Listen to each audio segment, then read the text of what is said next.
Welcome to The New Next, a podcast that addresses current events and how they will impact the future. Co-hosted by the inquisitive public speaking champion, Mike McVeigh, and energy, economics, and technology expert, Matt Jensen. Join us as we explore all things energy, economic, tech, and political, and how they will affect our future. Well, and as we're talking about coloring books and books on oil and gas, we should go to everybody's 17th favorite subject, one that we really have not touched on a whole lot. I think we've mentioned it maybe once or twice, but not in great detail. China and Taiwan, and specifically Nancy Pelosi's visits to Taiwan. Now, I won't lie, this is something that has always been right on the edge of something we were going to talk about in the past, and we just never got to it. And it was always like the subject right before we broke. Yeah. Or we talked about semiconductors, I think, for one of the episodes. Interesting things. And now that we have the opportunity, this visit wasn't anytime recent. I think this was like 2 months ago now. Yeah. Maybe 3 months ago. And I won't lie, I don't completely understand all the politics around it. I know it's very geopolitical heavy, which is one of your favorite subjects. I understand a little bit of the history regarding Taiwan and China and what that means. But from some of the things that you and I have talked about outside the show, it seems like there's a lot of things that really have a little bit more to do with us here in the U.S. Regarding China, specifically Xi's relationship with Putin, which again is everybody's second favorite subject, Russia. So, Matt, maybe you can tie together a little bit everybody's 17th favorite subject and everybody's second favorite subject. Well, it's just really interesting because we're in a what we talked about earlier in this year and last year on your podcast was that I expected there to be either a war involving the U.S. and Russia, and also potentially U.S. and China through Taiwan. So kind of proxy countries. So U.S. supporting Ukraine. And there's just a really interesting time right now. So China's been very consistent and increasingly more aggressive with their talks that they want to have China reunified. So Taiwan, which is technically called the Republic of China, and then mainland or China, as you know it, which is the People's Republic of China. So, as I think we've talked about before, Mao led the communist revolution to throw out the other people in power.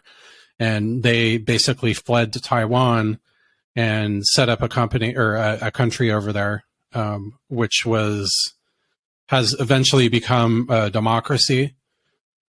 So U.S. has always really treaded this line.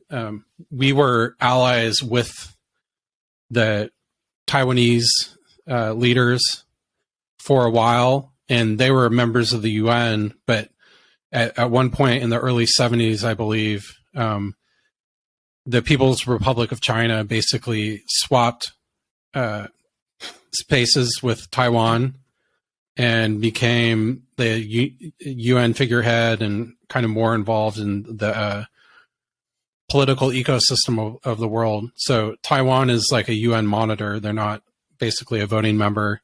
And it's always been this thing where, like, you and I, from what we've learned and what we consider Taiwan an independent country, and China hasn't. So a lot of our relations here have been governed by the Taiwan Relations Act, which is something that I believe was passed by Congress, and it basically says that the official position of the United States is that Taiwan is part of China. Right. But it's been really escalating since Trump came in office. And I think Trump really lit a fire around something that people, the political people here in Washington, D.C. have really advocated for a long time, was just kind of like this fear of China's rising power, and that you really had to have a strong Taiwan to help counter them. But also really the importance that Taiwan has for a lot of advanced manufacturing and semiconductors to the American economy too. So there's a lot of stuff in there. Nancy Pelosi, who you brought up, she's the Speaker of the House, and she's really she's been very consistent over her career of being, I would say, a China hawk, someone that is publicly like standing up to China. Like after the Tiananmen Square massacre, she went over there and visited with a basically as kind of like an act of defiance against their government. I think this recent trip is very consistent with her, but it was kind of like poking the bear a little bit too. She's one of our leaders and our political leaders, and given how rough the tensions are between China and Taiwan right now, and the talk of a potential Taiwanese invasion, that Chinese were not too happy about it. Right. Yeah. It seems like this is something that one of the few things that's gone on my whole life, the relationship between Taiwan and China. And I think part of the reason why is because, like you mentioned, even just the names, the difference between the Republic of China and the People's Republic of China is confusing, especially as a child, maybe even as a teenager, potentially even as an adult, to not realize that those are two completely separate things. Yeah. And it seems like the U.S., even though we've kind of supported Taiwan slowly becoming part of China, we've also very much said, like, hey, if you make one slip up, we're defending Taiwan, and we'll we'll shoot you guys or something. You're part of China, but if you try to make them part of China, we'll go to war with you. Yeah. And I'm just thinking of, it seems like over the past 20 years or so, we've really made a lot of inroads with China and with several of our previous presidents. And then this comes up and it's like, let's just throw it all back out and start over from pre-Nixon, Yeah, we're really, selling them billions of dollars worth of arms and sending our, I think earlier in the year, we got caught sending some of our military personnel over there to train their military. It's after Pelosi went over, like there's been a bunch of different congressional and I think senatorial delegations that have gone over since then. But when Pelosi went over, they held basically, a mock invasion drills around the islands. So, with helicopters, airplanes, and stuff like that, and it's just really. Maybe someday we can talk about the strategic elements and the hurdles and actually invading Taiwan. It's not really, wouldn't be as easy as it sounds, but it's a really interesting debate, and kind of, like with Russia and Ukraine, it's a good comparison. Here, we only hear one side of it too. I don't have as much insight on the Taiwanese view of certain things. Right. But I did read a poll, like I went out and tried to read polling on it, and there's still a contingent 20-25% of Taiwanese that would like to reunify with China. but it's, yeah, I'm always kind of curious what, let's see, I don't have a good Taiwanese friend that lives in Taiwan. So unfortunately, I don't have the ability to talk deep into him, but I think, you know, their leadership seems very strong, and it seems appreciative of their relationship with the U.S., but it's got to be quite nerve-wracking just being right across the strait there with China, given the fact that they're now the largest military in the world, the largest navy, and it's interesting. Yeah. And you said approximately 25% were in that poll that were saying they wanted reunification. And it makes me think about previous times in history where one small but big enough group of people want one specific thing. And of course, I didn't spend as much time thinking through this, but my mind does not come up with any examples that, 25%-ish of the people, that what they want ended up being a good thing when they got it. Yeah. That it's usually been a lot of other negative things that outweighed the short term of like, oh, hey, now everything's great because we finally got our way. Yeah. Well, it was one China, and then the revolution happened. Mm-hmm. So I think that there's a lot of these maybe fractured family relationships, and people kind of wish, like I was thinking about. So back when we didn't have, when you could basically go across the border whenever you wanted, right? You could walk across the border, and a lot of people in like the Texas area had family in like New Mexico or Mexico, for instance. Right. Once that border crossing was stopped, like I'm sure there was a lot of people that, were really limited in seeing their families now. And that's when I think about this, I kind of think about that in the similar way. Like I don't really have a huge grasp on the human element of it, but I just really find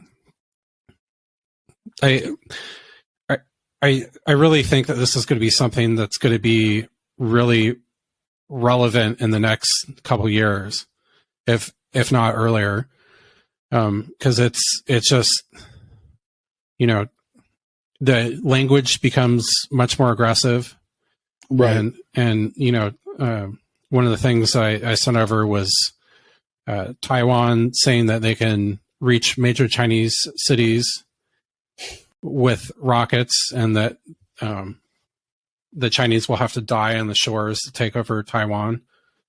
And the world's really in kind of a instability period. And this is just another region that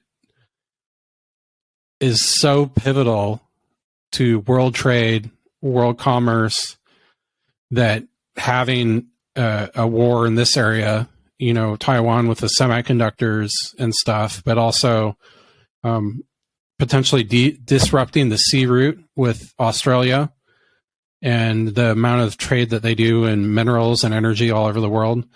Like it's kind of another choke point, through the South China Sea and stuff like that, where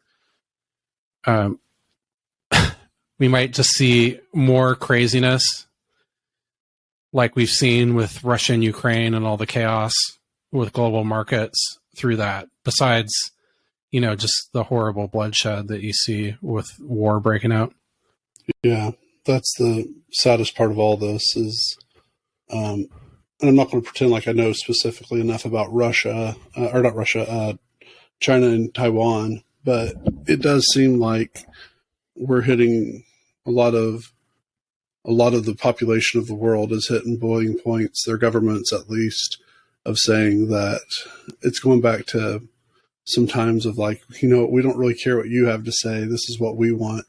And if we can't have it our way, then we'll just spoil it for both sides at the same time. Yeah. And so it's kind of like weird. We're kind of going through maybe a hot war instead of a cold war.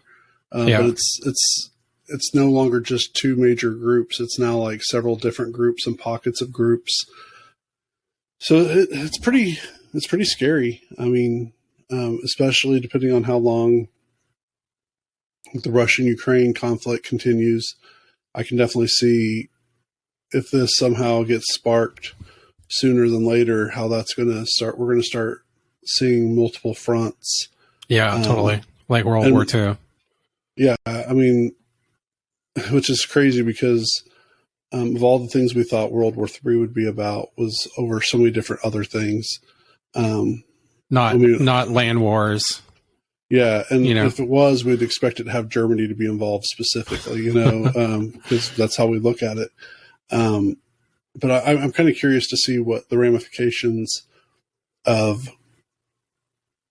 some of the players that haven't been named yet. Like we have 4 or 5 major players right now that are involved, but it'll be interesting if something does spark that, how that spark lights up areas we weren't really expecting. Yeah. Because, I mean, goodness, I'm trying to think about the maps that were in place around 1942 and 43 when World War II was just finishing up, and the world has changed a bunch. I mean, it's been 80 years. Yeah. 80 years. And, just simple things like where Yugoslavia now is like 6 different countries, and Czechoslovakia is at least 2 different countries.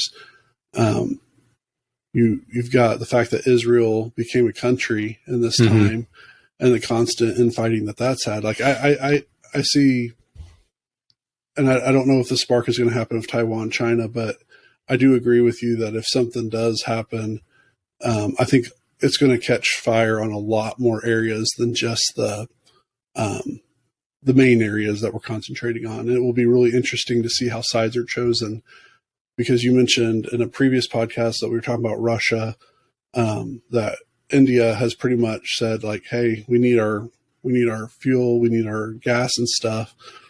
We have no problem paying Russia. And and India is a different kind of world power in a sense than it was 80 years ago. Yeah. And you were mentioning some of the stuff about divided families and stuff. And I think about the partition between Pakistan and India. Yeah, and definitely. How that's still, I mean, they're still battling over borders over there. Yeah. Yeah. And the thing that's so interesting about that is 2 different major networks in the world over the past 4 years have made a special episode talking about the partition. Doctor Who has made a specific reference to it. And then just a few months ago, Ms. Marvel has made several references to it. And so I think that, I hope that was only for historical reasons, but I could definitely see, like when the sparks fly, you can definitely see possibly that becomes another area. And I'm kind of curious on, like, one of the areas of the world that we don't talk about very often is Africa. Yeah. And, I'm kind of curious on what's their state in the midst of all this. And I'm not trying to get into like making everybody scared. I'm not trying to bring in a risk kind of assessment, but at the same time, we've seen multiple times what goes on in Ukraine affects us. What goes on in Taiwan affects us. And if it affects us, then how much more does it affect the rest of the world who might not have some of the conveniences that we do have? Well, and you're talking about the partition, right? Like, so all over the world, Philippines and Japan, for instance, have been really adamant with China because they feel like China has encroached on some of their islands. But the same thing is happening between 2 NATO members now, is Turkey and Greece. So Turkey has accused Greece of trying to take over some of their islands, and you have 2 NATO powers The Turkey said that they might be willing to use military force to protect that. So you're what happens if you have two NATO powers duking it out too? And then you have, we really go back to kind of, it's just really interesting. It's like all kind of like the battle lines are redrawn. They may not be the same country, but World War II, you had Italy, which is somewhat close to Turkey, right? I think Turkey sometimes is looked as the wild card of NATO, and they're a large dominant country, so they're important. But it's just the world seems to be kind of teetering on edge, and it's you really hope that cooler heads prevail and we don't go into something. But specifically with Taiwan, China's very, very adamant and clear that they plan on reunification, and that's going to either be voluntary or with military force. So, but it's happening, it seems, everywhere. Oh yeah, right now. And it kind of makes me think about one of my professors. We had I was a theology major, but one of the books we read was called Ethics by William James McClendon. And he has something that goes throughout his trilogy, that this is that, and then is now. And, at the time, like, okay, just got to remember that for the test, got to prepare and stuff. And then, the TV show that BBC put out, Sherlock, and they're basically taking the exact same circumstances that were written during Sir Arthur Conan Doyle's time period about how there was a war in Afghanistan that was involving Brits. And then, hey, 120 years later, 130 years later, there's a war in Afghanistan that's affecting Brits. And it's like, ooh, this is that, then is now. And now the more we go over stuff, and I'm very thankful for my professor. I'm thankful for, McClendon and stuff mentioning that, because it's just seeing the things overlapping. Like, these really are even though they're completely different, they're exactly the same. And I guess that always boils down to is that people will always act in their self-interest, whatever they believe that self-interest might be. Yeah. I think this is going to be a topic that I think part of the reason why we didn't talk about this when we had the opportunity was because we knew that it wouldn't be going away. And I think this is going to be a topic of conversation that continues for quite a long time on this podcast, is the shifting geopolitical natures, really driven by China's rising dominance, and how, this East-West schism is really occurring. Which almost sounds like another topic we should talk about. Yeah. If you would like to learn more about the New Next podcast, find us at thenewnextpodcast.com, where you can suggest a topic you would like for us to cover. If you enjoyed what you heard, share the podcast, tell a friend about it, or rate us with 5 stars.